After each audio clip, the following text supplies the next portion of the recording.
Welcome back नाज़रीन, आप देख रहे हैं सच सवेरा। आज का दूसरा टॉपिक भी बड़ा खूबसूरत है क्योंकि आपकी खूबसूरती को हम नुमाया करना चाहते हैं। हम चाहते हैं आप खूबसूरत लगे, आप ना सिर्फ इंटरनली बल्कि एक्सटर्नली भी आप खूबसूरत लगें।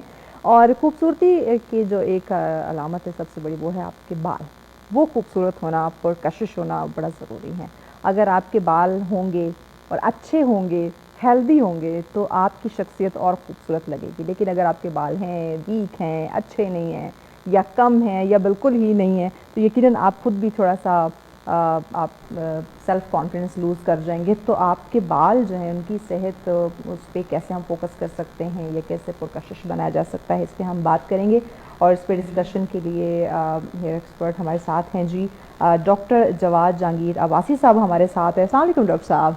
अस्सलाम वालेकुम जी, कैसे हैं आप? वालेकुम, thank you so much doctor साहब, आपने वक्त दिया। बड़ा अहम टॉपिक है आज का, बालों के हवाले से, क्योंकि बहुत सारे इश्यूज़ ख़ासकर हमें सुनने को मिलते हैं आजकल के मौसम में कि बालों का गिरना बहुत ज़्यादा हो जाता है या बाल बहुत वीक हो जाता है। आप क्या समझते हैं कि राइट नाउ आपके पास जो ज़्यादा कंप्लेन आ रही हैं बालों को लेके, वो क्या है? कौन से इश्यूज़ हैं जिस वजह से बाल हमारे वीक हो रहे हैं, या खूबसूरत नहीं है, या झड़ बहुत रहे हैं? देखिए, अब सिनेरियोस बड़े चेंज हो गए हुए हैं। जैसे कि हम पहले अपनी फैमिलीज़ में देखा करते थे कि as we are getting old तो हमारे बाल गिर रहे ऐसे हैं, ही चाहे है, वो ख़वातीन हैं बिल्कुल चाहे ऐसे ही। मर्द हैं। सो बाय 40-45 के बाद कोई ऐसा प्रोसेस स्टार्ट होता था। नाउ डेज़ हम जो कंप्लेंट्स रिसीव कर रहे हैं और पेशेंट्स रिसीव कर रहे हैं, they are more of the younger ages. वो टीन एजेस में हैं और हमारे पास आ रहे हैं, चाहे वो मेल्स हैं या फीमेल्स हैं। वो इस परेशानी के साथ हैं कि वो गंजपन का शिकार हो रहे हैं, बाल्डनेस का शिकार हो रहे हैं।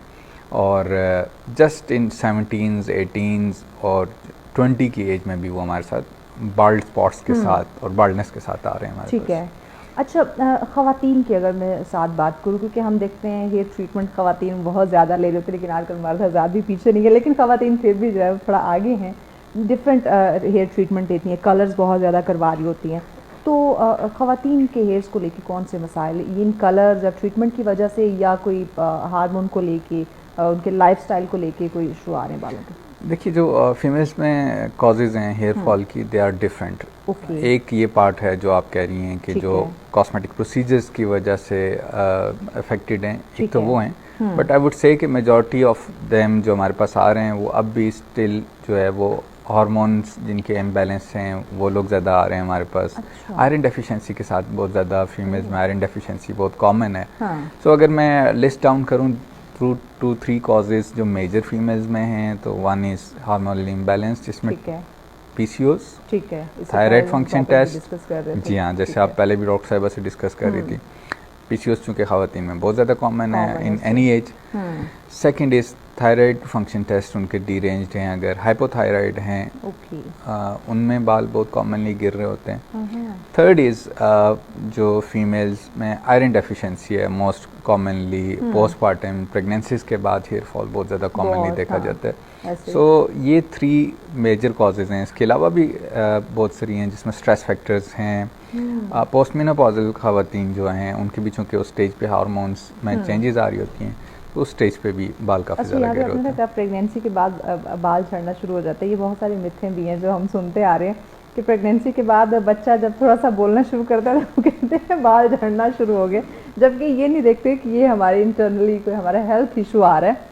इसमें बच्चे के बोलने का कोई ताल्लुक नहीं है, आपके बालों को गिरना या ये चीज़ें होना। तो ये इन मिथों को जो है वो मेरे ख्याल से क्लियर करना होगा कि ऐसा कुछ नहीं होता, ये आपकी कोई ना कोई जी बिल्कुल, हेल्थ प्रॉब्लम हो रही है। एग्जैक्टली। ये हेयर लॉस से रिलेटेड बहुत सारे मिथ्स हैं। बहुत जैसे सारी, पिछले बहुत। डॉक्टर साहबा भी बहुत से मिथ्स को क्लियर करने की कोशिश करती है। डेली बेसिस पे हम हाँ। फाइट कर रहे होते हैं और समझा रहे होते हैं कि नहीं, दीज आर मिथ्स। जी। हाँ, इन बातों को हम तब मानें कि इस पे कोई प्रॉपर रिसर्च की जाए कि बच्चे के बोलने का कोई इफेक्ट है या ऐसे ही नहीं। है। But it's a common sense कि प्रेगनेंसी के दौरान चूँकि आपकी न्यूट्रिशनल रिक्वायरमेंट मदर की बढ़ चुकी होती हैं और वो उनको यूजली मीट नहीं कर पा रही होती, सो वी नो कि एचपी फॉल कर रहा होता है। ठीक है। आयरन डेफिशिएंसी हो रही होती है उन पेशेंट्स में, और आयरन डेफिशिएंसी का डायरेक्टली लिंक है विद द हेयर फॉल। ठीक है।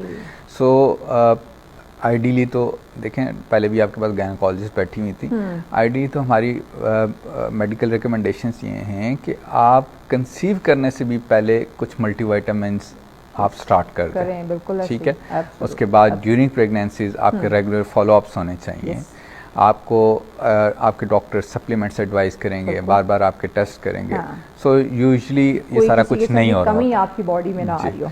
सो HB एक तो उसके दौरान भी, प्रेगनेंसी के दौरान भी फॉल कर रहा होता है। ठीक देन है। ड्यूरिंग प्रोसीजर, चाहे वो नॉर्मल डिलीवरीज हैं या सी सेक्शन हैं, तो एक मेजर ब्लड लॉस उस वक्त भी हो रहा होता है। exactly. सो उनको बॉडी कंपनसेट नहीं कर पा रही होती है, और दैट्स वाई उसका रिजल्ट हेयर फॉल होता है। सो सेकंड, एक स्ट्रेस फैक्टर भी है जो ड्यूरिंग डिलीवरीज और सी सेक्शंस में के दौरान जो मदर्स उसमें से पास थ्रू होती हैं, वो भी एक ट्रिगरिंग फैक्टर है हेयर फॉल के लिए। ठीक हो गया। तो ये जो बालों के मसाले हैं, बालों की सेहत के लिए, बालों को भी खुराक की बड़ी ज़रूरत होती है, तो उसके लिए हमें हमारा लाइफस्टाइल चेंज करना होगा, या हम ये डिफरेंट जो टोटके कर रहे होते हैं बालों के ऊपर, या मुख्तलिफ़ किस्म के ऑयल यूज़ कर रहे होते हैं, इससे ये मसाइल हल हो सकते हैं? जी देखें, जैसे हम फेस के बारे में कॉन्शियस हैं, हम उसको फेस वॉश यूज़ करते हैं, क्लिनजर यूज़ करते हैं, मॉइस्चराइजर्स यूज़ करते हैं। सिमिलरली इतनी ही केयर बालों को भी चाहिए, ठीक है। They are part of your face, they are the frame of your face, ठीक है। सो उनको रूटीन से वॉश करना, उनकी ऑयलिंग करना, उनको मॉइस्चराइज करना, उनका मॉइस्चर कंटेंट रिटेन करना, ये सारी चीज़ें आपकी रूटीन केयर में आती हैं चीज़ें जो आपके बालों को इन लॉन्ग टर्म शाइन उनकी बरकरार रह सकती है, उनकी हेल्थ बरकरार रह सकती है। जी। अच्छा, जिस तरह अब ये गर्मियों का मौसम है, स्वेटिंग बहुत ज़्यादा होती है बालों में, सर में, तो मोस्टली लोग डेली बेस पे शैम्पू कर रहे होते हैं। तो डेली बेस पे बालों को शैम्पू करना, इससे बाल डैमेज हो सकता है, या इसके लिए अगर हमने समर में डेली बाल वॉश करने हैं, इवन मोस्टली तो दिन में 2-2 बार भी बाल वॉश हो जाते हैं, या हमें फिर अपना शैम्पू चेंज करना चाहिए वेदर के अकॉर्डिंग? देखिए, डेली शैम्पू यूज़ करने में कोई हर्ज नहीं है, लेकिन दिन में 2-2, 3-3 दफ़ा आई वुड से कि this is an over use किसी भी चीज़ का आपको पता है कि उसका नुकसान होता है। चूँकि समर्स को अगर लिया जाए तो ऑलरेडी हमारी स्किन ज़्यादा ऑयली हुई होती है, स्वेटिंग भी हुई होती है, so we need to maintain hygiene of the hairs. So उनको डेली एक आध दफ़ा एक लाइट शैम्पू जो सल्फ़र फ्री है या लो सल्फ़र कंटेनिंग शैम्पूज़ हैं, उनसे वॉश कर लेने में कोई हर्ज नहीं है, ठीक है। बट दिन में 2 से 3 दफ़ा I would not recommend that. So उसके लिए अगर फॉर एग्जांपल करना पड़ जाए, अब जैसे कि मोस्टली लोग, जैसे स्वेटिंग बहुत ज़्यादा मैंने कहा, तो अगर दिन में वॉश किया स्वेटिंग होगी बाल, तो क्योंकि मोस्टली लोगों के ऑयली बाल होते हैं, जैसे मेरा बाल बहुत ऑयली है, मैं अगर 4 घंटे स्कार्फ पहने रखूँगी, मैं स्कार्फ उतारूँगी तो बिल्कुल ऐसा लगेगा कि मैं 2 दिन से बाल धोए ही नहीं है, इतना ऑयल निकल आता है। तो मोस्टली लोगों को ज़रूरत पड़ जाती है कि दोबारा से उन्हें वॉश करने बाल, तो इसके लिए क्या शैम्पू चेंज करें, कोई ऐसा शैम्पू? देखिए, अगर सेकेंड टाइम या थर्ड टाइम आप वॉश कर रहे हैं तो जस्ट आप प्लेन वाटर यूज़ कर लें, अच्छा, दैट वुड बी इनफ, ठीक है। जो आपका ऑयल, शैम्पू यूज़ करने की ज़रूरत है? देखिए, मिनिमल ऑयल कंटेंट बालों में हमारी ज़रूरत है। हमने ऐसा नहीं करना कि सारा का सारा ऑयल ड्रेन कर लें। वो जो फिजियो ड्राई हेयर्स बालों को, जी, वो जो वार्म वाटर हम बार बार यूज़ करते हैं, ठीक है, और ओवर यूज़ ऑफ शैम्पूज करते हैं, उससे जो नॉर्मल कंटेंट भी है ऑयल का, वो ड्रेन आउट होती है। तो बेसिकली जो एक मिनिमल ऑयल की लेयर है वो मॉइस्चर को रिटेन रखती है, ठीक है। सो अगर आप इस तरह करेंगे तो आपका स्कैल्प ड्राई हो जाएगा, आपको इचीनेस और ये वाली प्रॉब्लम स्टार्ट हो जाएंगी। एग्जैक्टली, फिर भी आपको डैंड्रफ और बहुत सारे इश्यूज आ सकते हैं। अच्छा, जिस तरह हमारी स्किन की एक प्रोटेक्टिव लेयर होती है, हम कहते हैं कि आप मुख्तलिफ फार्मूला क्रीम्स लगा के या टोट के करके उसको ख़राब ना करें, क्योंकि आपकी स्किन को उसने महफूज रखा हुआ है मुख्तलिफ चीज़ों से। इसी तरह हमारे बाल की भी कोई ऐसी लेयर होती है जो उसको महफूज रखती है, जो डिफरेंट हम उस पर ट्रीटमेंट करवा रहे होते हैं, या उसको हीट कर रहे होते हैं, ड्राई कर रहे होते हैं, स्टाइलिंग कर रहे होते हैं? जी, ये बड़ा अच्छा इंटरेस्टिंग क्वेश्चन आपने किया। देखें, सबसे पहले तो जो हमारे हेयर्स हैं, they themselves are a protecting layer for our scalp. Okay, ये एक इंसुलेशन है। लाइक एक बंदे ने हेड शेव की है, वो धूप में खड़ा है, और एक मेरे जैसा जिसके सर पे बाल अच्छे हैं, तो दोनों में हीट स्ट्रोक आप देखें किस में जल्दी होगा, ऑब्वियसली जो बाल्ड है, ठीक है, उसका स्कैल्प डायरेक्टली एक्सपोज्ड है, उसका ब्रेन ज़्यादा हीट एब्जॉर्ब कर रहा है। जो गर्मियों में कहते हैं हमें गर्मी लग रही है और बाल मुंडवा देते हैं, सर गंजा कर लेते हैं, उन्हें ये नहीं करना चाहिए। वो अगर करते भी हैं तो उनको डायरेक्ट सन एक्सपोजर उनको अवॉइड करना पड़ता है। सो सबसे पहली बात तो ये कि बाल जो हैं वो they themselves are a protective layer. फिर अगर इंडिविजुअल हेयर्स की बात की जाए तो yes, there are lot of layers जो फॉर्म करती हैं एक हेयर को, उसमें कुछ प्रोटेक्टिव लेयर्स हैं, कुछ रीजनरेटिव लेयर्स हैं, ठीक है, keratin is part of them. इसी तरह डिफरेंट उसमें उसके पार्ट्स हैं, रूट्स हैं, बल्ज है, शेफ्ट है, दीज आर डिफरेंट लेयर्स जिनको हम एनाटॉमिकली डिवाइड करते हैं। ठीक हो गया। शैम्पू के साथ साथ हमारी ख़वातीन जो है वो कंडीशनर का बड़ा यूज़ करती है कि बाल हमारे बड़े सिल्की स्मूथ रहेंगे, तो ये अच्छा है बालों के लिए? हाँ, कंडीशनर का एक लिमिट तक का जो यूज़ है that can be beneficial, because conditioner का काम ये है कि वो आपके जो नेचुरल उसमें मॉइस्चराइज़र है उसको रिटेन रखते हैं, उसकी हाइड्रेशन को बेहतर करते हैं, एक्स्ट्रा ड्राई होने से बचाते हैं। So yes, not on daily basis, लेकिन वीक में एक दो दफ़ा कंडीशनर कर लेना इट्स बेनिफिशियल। आपने जब भी बाल धोए आप कंडीशनर लगाएं, ऐसा नहीं करना? लाजमी नहीं कि अगर आप डेली बेसिस पे ही कर रहे हो आपने डेली बेसिस पे ही कंडीशनर यूज़ करना है। ठीक है। एक्चुअली इसमें जो मेरा मेजर कंसर्न होता है वो द क्वालिटी ऑफ कॉस्मेटिक जो इंग्रेडिएंट्स हम यूज़ कर रहे हैं in the form of conditioners and shampoos, वो बहुत ज़रूरी है। हम अपनी तरफ से ब्रांडेड समझ के परचेज कर रहे होते हैं जी, महंगे तरीन हम लगाते हैं और हम महंगे महंगे ब्रांड्स की चीज़ें परचेज करते हैं, but unfortunately I have witnessed कि दे आर लोकली पैक्ड और उनका मिनिमल स्टैंडर्ड से भी ही नीचे की वो चीज़ें उसमें ऐड की जाती हैं और वो हमारे यहाँ राजा बाज़ार में और डिफरेंट जगह पर। लेकिन नहीं, हम तो इतने वो हो गए ना स्टेटस कॉन्शियस कि भाई अगर लोकल में चीज़ मैं ख़रीदूँगा या यूज़ करूँगा तो मेरी इज़्ज़त में कमी वाक़ हो गया। अनफॉर्चुनेटली हमारे माइंड में ये चीज़ें बैठी हुई हैं। अच्छा, इसके अलावा अब मर्दों का तो हम बड़ा सुनते हैं, ख़वातीन का मुझे ये बताइएगा, हेयर ट्रांसप्लांट अगर उनके बाल कम हो गए हैं या बहुत बारीक हो गए हैं, गिरना शुरू हो गए हैं, तो ख़वातीन का हेयर ट्रांसप्लांट ये सिलसिला चलता है? जी देखें, फीमेल्स में भी फ्रीक्वेंटली हम हेयर ट्रांसप्लांट कर रहे होते हैं। अच्छा। और करने से पहले बहरहाल हमें ये देखना होता है कि ये कैंडिडेट हैं हेयर ट्रांसप्लांट की या नहीं। अच्छा। अगर पेशेंट को आयरन डेफिशिएंसी चल रही है, उसकी वजह से हेयर फॉल उसका है और मैं उसको पकड़ के हेयर ट्रांसप्लांट कर देता हूँ, तो इस हेयर ट्रांसप्लांट ने उनको बेनिफिट नहीं करना। अच्छा डॉक्टर साहब, ये बड़ा अहम सवाल है, इसका इन डिटेल जवाब लेते हैं, ब्रेक लेनी है। ब्रेक के बाद नाज़रीन इस पर बात करते हैं कि मर्दों का आपने सुना होगा कि अगर बाल नहीं है तो हेयर ट्रांसप्लांट हो जाएगा, लेकिन अगर ख़वातीन के बाल कम हैं या झड़ रहे हैं या बहुत ही कम हो गए हैं तो क्या उन्हें एक्सटेंशन की तरफ जाना चाहिए या हेयर ट्रांसप्लांट हो सकता है? इस पर भी हम बात करते हैं, लेकिन इस ब्रेक के बाद साथ रहिएगा। वेलकम बैक नाज़रीन, आप देख रहे हैं सच सवेरा। आज का हमारा दूसरा टॉपिक जिस पे हम बात कर रहे थे, बालों की सेहत, बालों की खूबसूरती जो ना ये बड़ी मैटर करती है। आपकी पूरी शख्सियत को खूबसूरत बनाने में बालों का बड़ा अहम किरदार है। तो इसी पे हम बात करें, डॉक्टर जवाद साहब हमारे साथ हैं। डॉक्टर साहब, हम बात कर रहे थे हेयर ट्रांसप्लांट के हवाले से ख़वातीन को लेके कि अगर उनके बाल झड़ रहे हैं या बहुत ज़्यादा झड़ चुके हैं, बड़े वीक हो चुके हैं, कम बाल सर पे रह गए हैं, मोस्टली हमारी ख़वातीन जो हैं वो, जहाँ तक मैंने देखा है, आप ज़रूर इस पर रोशनी डालिए, कि वो एक्सटेंशन की तरफ चली जाती हैं, हेयर एक्सटेंशन लगा लेती हैं। तो हेयर ट्रांसप्लांट ख़वातीन के इस तरफ रुझान है या वही एक्सटेंशन? देखिए, फीमेल्स में हम रूटीन में हेयर ट्रांसप्लांट करते हैं और बिल्कुल किया जा सकता है। गो के कॉमनली मेल्स हमारे ज़्यादा पेशेंट्स होते हैं, उनमें ज़्यादा कॉमनली परफॉर्म किया जाता है, बट येस इक्वली इफ़ेक्टिव है फीमेल्स में भी। बट ट्रांसप्लांट फीमेल्स में करने से पहले हम अच्छी तरह अपनी तसल्ली कर लेते हैं कि ऑनगोइंग डिजीज़ प्रोसेस तो कोई नहीं चल रहा जिसकी वजह से बेसिकली बाल गिर रहे हैं उनके। लाइक अगर कोई पेशेंट आपका आयरन डेफिशिएंसी एनीमिया की वजह से उसका हेयर लॉस चल रहा है और मैंने उसको ट्रांसप्लांट कर दिया, तो नए लगाए हुए बाल भी वहाँ पे ग्रो नहीं करेंगे, बिकॉज उनको भी आयरन डेफिशिएंसी फेस करनी पड़ेगी। सो हम रूट कॉज पहले एड्रेस करते हैं और हम देखते हैं कि कोई ऑन गोइंग डिजीज़ प्रोसेस ऐसा तो नहीं है कि ट्रांसप्लांट हमारा फेलियर की तरफ जाएगा। अदरवाइज़ फीमेल्स में हम एक क्लासिफिकेशन करते हैं हेयर फॉल के लिए, जिसको लुडविंग क्लासिफिकेशन कहते हैं। लुडविंग 1, 2 एंड 3 ये डिफरेंट ग्रेड्स हैं बाल्डनेस के। सो जहाँ पे स्टेबल बाल्डनेस आ चुकी हुई है फीमेल्स में, ऑन गोइंग हेयर लॉस नहीं चल रहा, सो उनमें बड़े अच्छे रिजल्ट्स हैं हेयर ट्रांसप्लांट के, और उनका एक अपना स्पेसिफिक तरीका है, टेक्निक्स हैं, उसमें हम ट्रांसप्लांट करते हैं और उसके बड़े अच्छे रिजल्ट्स भी हैं। ओके, यानी हम जा सकते हैं हेयर ट्रांसप्लांट की तरफ।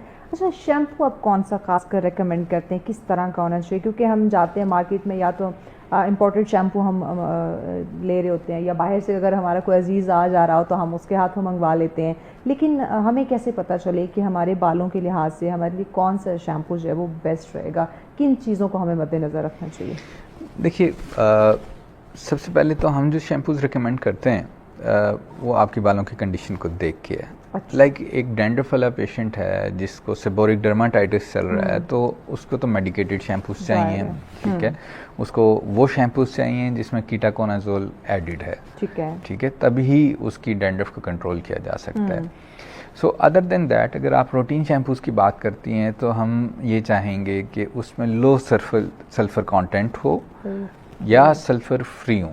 तो सल्फ़र फ्री टर्मिनोलॉजी तो यूज़ की जाती है, लेकिन बेसिकली सल्फ़र का काम शैम्पूज़ में वो फॉर्म क्रिएट करना है। सो किसी ना किसी हद तक सल्फ़र मौजूद होता है, बट जिनमें लो सल्फ़र है हम उनको बालों के अंदर तो शैम्पू लगे ही नहीं है। जी हाँ, सो इसीलिए लो सल्फ़र हमारी प्रायोरिटी होती है। हम रिकमेंड ये करते हैं कि लो सल्फ़र वाले शैम्पूज़ यूज़ करें। मेरी पर्सनल रिकमेंडेशन ये है कि जो बहुत कॉमन और ज़्यादा पॉपुलर ब्रांड्स हैं उनको अवॉइड ही कर लिया जाए तो ज़्यादा बेहतर है, बिकॉज जो ब्रांड यहाँ पे जितना पॉपुलर है उतनी ही ज़्यादा उसकी कॉपीज़ भी अवेलेबल हैं। ठीक है। अच्छा, एक और सवाल जो कि बड़ा इंटरेस्टिंग है और नाज़रीन यकीनन उनकी इस बात पे वो मुस्कुराएंगे ज़रूर, कि मोस्टली हमने देखा है, एक तो चले शैम्पू का काफ़ी हद तक लोगों में अवेयरनेस आ गई, लेकिन अभी ये नहीं पता कि शैम्पू कौन सा, उसमें क्या क्या चीज़ें होनी चाहिए जो हमें यूज़ करना चाहिए। एक और चीज़ के बालों पे जो लोग हमारे देहातों में अभी भी ऐसे सादा लोग हैं जो ऐसा करते हैं कि साबुन यूज़ कर लेते हैं, सोप जो होता है, इवन वो कपड़े धोने वाला जो साबुन मिलता है वो बालों पे यूज़ कर रहे होते हैं। तो इसका ज़रा मुझे बताएं कि बालों के लिए सही है? देखिए, जो I have seen on old times अपने बचपन में कि ख़वातीन जो है वो बल्कि उसको आई हैव सीन कि उसको मेल्ट करके वो कुछ बनाती थी और फिर यूज़ किया करती थी कपड़े धोने वाले जो सोप्स हैं उनको। बिल्कुल ऐसे ही है। और इन दैट टाइम्स हम यूजली टेलीविजन्स पे भी बड़ा कॉमनली एड्स देखा करते थे कपड़े धोने वाले साबुन का। सो अगर देखा जाए कॉन्सेप्ट सोप्स का और शैम्पूज़ का, कंडीशनर्स का, तो ये हमारी जेनेटिक्स तो नहीं चेंज करने वाली। ये ऐसा ही है कि मैंने एक ब्रांडेड शर्ट ले ली है तो मैं उसको वॉश किस चीज़ से कर रहा हूँ। सो ब्रांड या quality of my shirt is not going to be change with this shampoos या कंडीशनर। सो जितने लेस डैमेजिंग हैं दैट्स ओके फॉर अस। ये सिर्फ क्लीनिंग के पर्पज़ के लिए यूज़ हो रहे हैं, हाइजीन मेंटेन करने के पर्पज़ के लिए यूज़ हो रहे हैं, but I will not recommend कि जो चीज़ कपड़े धोने के लिए बनी है या बर्तन धोने के लिए बनी है उसको आप बालों के लिए यूज़ करना शुरू करें। अच्छा, मुझे ना अपना एक बचपन का वाक़या याद आ गया, मैं ज़रूर उस पर आपकी मुस्कुराहट बता रही है कि ये कुछ ना कुछ जो है ना पास में ऐसे ही है कि मैं बचपन से ना मेरे लंबे बाल रहे हैं और मेरे घर वालों ने बड़ी केयर की, और मुझसे ज़्यादा मेरे जो पापा है ना वो मेरे बालों की केयर करवाते थे कि इतने खूबसूरत इसके बाल है और अच्छे से शैम्पू करना और ये वो सारा। तो ऐसे ही मुझे कज़न की बातों में लग के शौक़ आया, बाल कटवा लिए मैंने, बाल छोटे करवा लिए। अब इस चीज़ पे अब्बा जी को गुस्सा आ गया, तो उन्होंने कहा कि इसका शैम्पू बन, ये साबुन से बाल धोएगी। और लिटरली साबुन से अम्मा ने मेरे बाल वॉश किए, लेकिन वो मेरे बाल ना अजीब चिपचिपे से हो गए, वो साफ़ नहीं हुए। तो ये क्या वजह थी? देखिए, सोप्स वाक़या था। जो सोप्स हैं और स्पेशली कपड़े धोने वाले सोप्स हैं वो बालों के लिए तो बने नहीं ना, तो आप उनसे मत एक्सपेक्ट करें कि वो वही इफ़ेक्ट देंगी जो शैम्पूज़ देंगे। जो आपके फेस पे फेस वॉश इफ़ेक्ट दे सकता है वो सोप नहीं दे सकता। इसी तरह सोप बालों में वो इफ़ेक्ट नहीं दे सकता जो शैम्पू दे सकता है।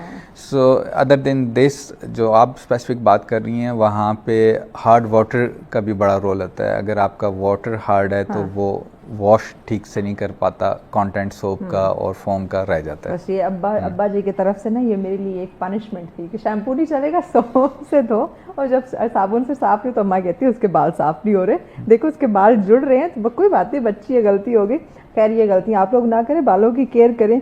अब मुझे एक और चीज़ बताइए, हम एक और काम बहुत करते हैं कि रात को हम ऑयलिंग करके सो जाते हैं कि सुबह उठ के हम वॉश कर लेंगे।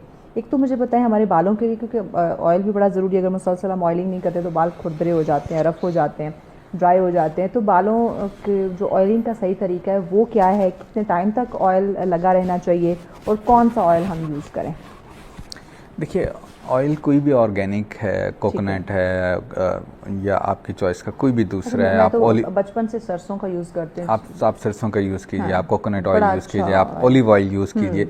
इन सारे जो ऑयल्स हैं, इनका पर्पज़ एक ही है कि आपके स्कैल्प को मॉइस्चराइज ठीक करेंगे। है। Just like you are using cream, vaseline on your face या स्किन, ठीक है।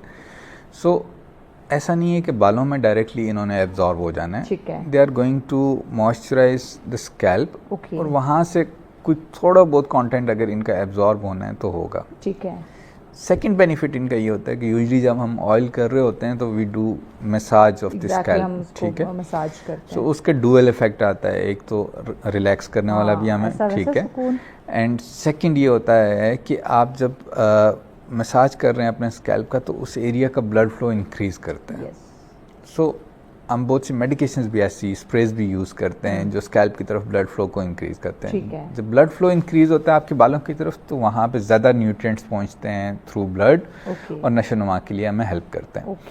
सो 2 to 3 आवर्स भी अगर आपके ऑयल लगा रहता है तो दैट इज इनफ। उसके बाद आप एक लाइट सा वॉश कर लें। अगर हम लगा के जैसे रखते हैं, हाँ, इसमें कोई हर्ज नहीं है, आप ओवरनाइट लगा सकते हैं। अच्छा, यानी कोई आपके बालों को कोई नुकसान अदर देन कि आपका तकिया खराब हो गया, इसका और कोई नुकसान नहीं है। वो एक अलग वो एक अलग कहानी, हमें फिर आपके सारा वो खुद वॉश करने पड़ेंगे, लेकिन बालों की सेहत पे कोई। लेकिन अगर आप ऑयलिंग कर रहे हैं तो उसके बाद फिर रिपीटेड शैम्पूज या सोप यूज़ करके उस ऑयल को कम्प्लीटली निकालने की कोशिश मत कीजिए, ठीक है। कुछ ना कुछ उसका कंटेंट रहने दीजिए। कि हमने अगर ऑयल किया हुआ है तो एक दफ़ा शैम्पू करेंगे तो वो ऑयल ख़त्म नहीं होता, वो रहता है, फिर हम दोबारा से शैम्पू करते हैं कि सही से ये साफ़ हो जाए। सो अगर आपने ऑयल लगाया है कि बालों में वो थोड़ा एब्जॉर्ब हो या उसका इफेक्ट है, तो फिर थोड़ा बहुत उसको रहने दीजिए। वो बहुत जो चिपचिपापन है उसका वो आप ख़त्म कर लें फिर विद अ सिंगल वॉश, लेकिन कुछ ना कुछ मॉइस्चराइजर रहने दीजिए। हमने 2-4 घंटे या पूरी रात लगाए रखा है तो वो बालों में चला गया है, तो अब उसको वॉश कर लें। बेसिकली एक प्रोटेक्टिव लेयर क्रिएट कर लेता है ऑयल, जिसके नीचे मॉइस्चराइज़र जो है, जो मॉइस्ट रखता है बालों को, एक प्रोटेक्टिव लेयर क्रिएट हो जाती है। सो मॉइस्चराइज़र कंटेंट वहाँ पे रहता है, इसका ये बेनिफिट होता है। हो गया। अच्छा डॉक्टर साहब, आखिरी सवाल आपसे करना चाहूँगी, फिर आपसे पैगाम लेते हैं, ब्रेक की जाने बढ़ना है कि ख़वातीन जो है घरेलू टोटके बड़े कर रही होती है, जैसे कि प्याज का पानी लगा रही होती हैं, एलोवेरा, दही वगैरह, अंडा, ये चीज़ें मिक्स करके बालों में लगा रही होती हैं, तो ये सही है? आई वुड रिकमेंड दिस, ठीक है। हमारी जो मॉडर्न मेडिसिन हैं उनमें भी बेसिकली जो ऑनियन का ऑयल है, इसका बड़ा कॉमनली यूज़ है, और उसकी रिसर्च भी बताती है कि ये बेनिफिशियल है। जस्ट फ़र्क ये आता है कि जब वो चीज़ें कमर्शियल बेस पे प्रिपेयर की जाती हैं तो स्टरिलाइजेशन का और उनकी इंग्रेडिएंट्स का ख़ास ख्याल रखा जाता है। जब हम देसी लेवल पे बना रहे होते हैं तो हाइजीनिक पॉइंट ऑफ व्यू से या उसको बनाते हुए हम बहुत सी चीज़ें एक्स्ट्रा अपने पास से मिक्स कर देते हैं। अगर आप प्योर चीज़ें उसमें यूज़ कर रहे हैं और ऑर्गेनिक हैं तो दे आर बेनिफिशियल। ओके, फिर आप ये घरेलू टोटके यूज़ कर सकते हैं। ठीक हो गया जी। अब पैगाम क्या देंगे आप ख़ासकर उन लोगों के लिए जो बालों के ना बड़े दुश्मन हैं, हमारी तरह आए दिन कलर करवाना, स्ट्रेट करना, ड्राई करना और स्टाइलिंग करना, इवन मर्द हजरात भी पीछे नहीं है, उन्हें भी डेली ब्लो ड्राई करना होता है, जेल का यूज़ करना होता है, उन्हें खूबसूरत दिखना है, तो ये बालों के दुश्मन जो है इनको आप क्या पैगाम देंगे कि खुदारा अवॉइड करें? मेरा मैसेज यही होगा कि आप बालों को उतनी इंपॉर्टेंस दें जितने आप अपनी फेस की स्किन को दे रहे हैं, और उनकी रूटीन केयर प्रोसीजर्स ज़रूर कीजिए, ऑयलिंग कीजिए, वॉश कीजिए, but over use of hair dryers, तरह तरह की जेल, स्ट्रेटनिंग के टोटके, ये काइंडली अवॉइड कीजिए। और जहाँ पे भी आपको लगता है कि ज़रूरत से ज़्यादा आपका हेयर फॉल है और समथिंग इज़ गोइंग अनयूजुअल, तो do visit your hair expert doctors और उनकी ओपिनियन लीजिए। Thank you so much doctor Jawad साहब, थैंक यू वेरी मच। यकीनन नाज़रीन देखें, हम जैसे पूरी अपनी शख्सियत का ख्याल रखते हैं, खासकर ख़वातीन को देखकर तो फेस को लेके वो बड़ी कॉन्शियस होती है और हर तरह के ट्रीटमेंट ले रही होती है कि वो उनकी खूबसूरती बरकरार रहे। बाल भी उतने ही ज़रूरी हैं, बालों की सेहत भी उतनी ज़रूरी है। अगर आपके बाल घने होंगे, हेल्दी होंगे, शाइनी होंगे, तो आपकी शख्सियत उतनी ज़्यादा खूबसूरत दिखेगी। अगर आप इस बालों के साथ, बेचारों के साथ आप डिफरेंट टोटके अप्लाई करेंगे तो वीक होगा, डैमेज होगा, हेयर फॉल शुरू हो जाएगा, तो आपकी खूबसूरती जो है वो कम हो सकती है, शख्सियत आपकी थोड़ी सी डाउन हो सकती है, जो कि हम बिल्कुल नहीं चाहते। तो आप टोटकों से निकलें, आप जैसे हम स्किन स्पेशलिस्ट के पास जाते हैं, इसी तरह आप हेयर एक्सपर्ट के पास जा सकते हैं, हेयर स्पेशलिस्ट के पास जा सकते हैं। आप अपने बालों को दिखाएं, उससे रिलेटेड वो आपको शैम्पू, कंडीशनर, जो भी ट्रीटमेंट चाहिए वो आपको रेकमेंड करेंगे। लेकिन ये एक दूसरे से पूछ के या आप इंटरनेट से देख के आप डिफरेंट टोटके या शैम्पू या केमिकल का इस्तेमाल ना करें, क्योंकि बाल ये भी बड़ा सेंसिटिव एक इशू होता है। तो शख्सियत को खूबसूरत रखें, ये सबके लिए बड़ा